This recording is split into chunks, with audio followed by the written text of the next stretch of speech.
أعوذ بالله من الشيطان الرجيم. بسم الله الرحمن الرحيم. اقرأ باسم ربك الذي خلق خلق الإنسان من علق اقرأ وربك الأكرم الذي علم بالقلم علم الإنسان ما لم يعلم. صدق الله العظيم. Esteemed veteran, knowledgeable teachers and dear audience, Assalamu alaikum wa rahmatullahi wa barakatuh.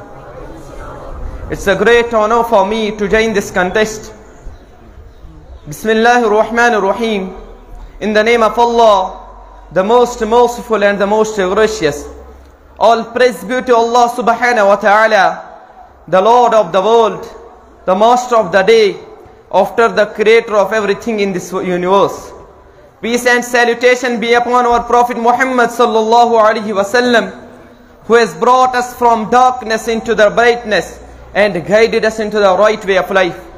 In this good opportunity, I would like to give a spin on the life story of our beloved Prophet Muhammad sallallahu alaihi wasallam. Prophet Muhammad sallallahu alaihi wasallam was born in Mecca in 571 AD. The name of his father was Abdullah and the name of his mother was Amina. Muhammad sallallahu alaihi wasallam born after the death of his father.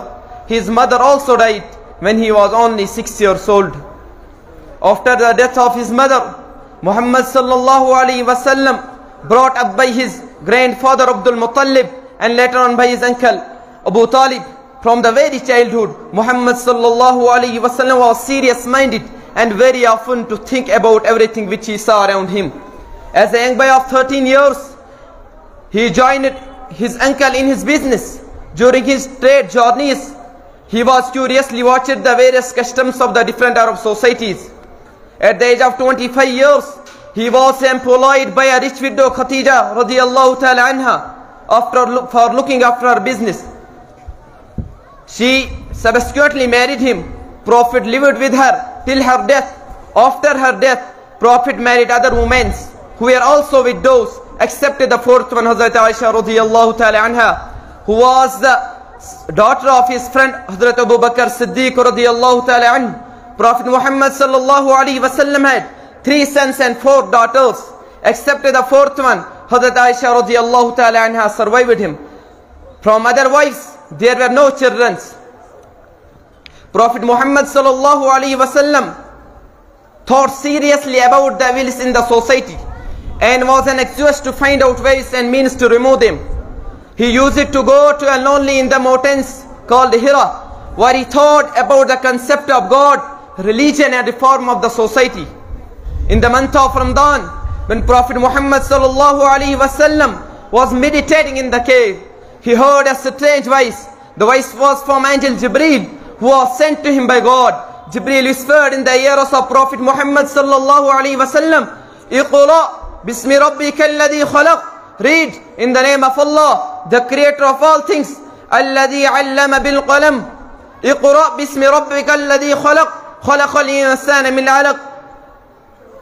Read in the name of Allah, the creator of all things. Khalaqal insana min alaq, who made man from a clot of blood. Iqra wa rabbuka al-akram. Read, for thy Lord is most gracious.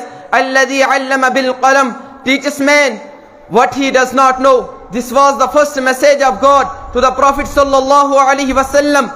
Since then, a series of divine communications or messages of God were received by him, Prophet Muhammad sallallahu alaihi wasallam, time to time. In short, the basic principles of the religion which were presented by the Prophet sallallahu alaihi wasallam or as under. First one, Allah is the messenger. Allah is only one, and Muhammad sallallahu alaihi wasallam is his messenger, Rasul. Allah is the supreme commander of everything that exists in this world. Everyone should submit to the will of God. Number third, all human beings are equal. No one is to be treated as superior to another. This is all my topic about the life story of Prophet Muhammad sallallahu alaihi wasallam. May this speech be useful for us. Thank you very much for your attention.